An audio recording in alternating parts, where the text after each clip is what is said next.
नमस्कार बंधु, स्वागत आपन को मोर ए नुआ अध्याय को। तो आज आम ये अध्याय जानिबा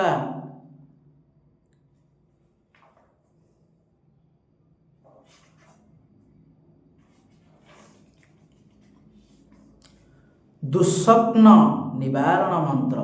आज आम ये अध्याय जानिबा दुस्वप्न निवारण मंत्र। तो चलतु डेरी न करी आरंभ करिबा। मंत्र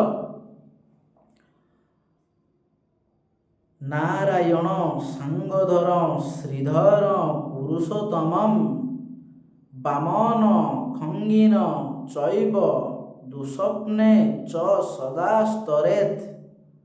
ये हला मंत्र विधि।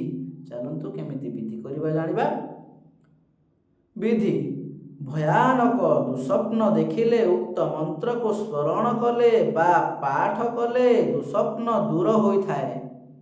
बंधु आज आम जानिले दुस्वप्न निवारण मंत्र। आज एतिकी आमे आगामी अध्याय जानिबा किछि नुआ। तो सेई पर्यंत आपण समस्तंकु नमस्कार।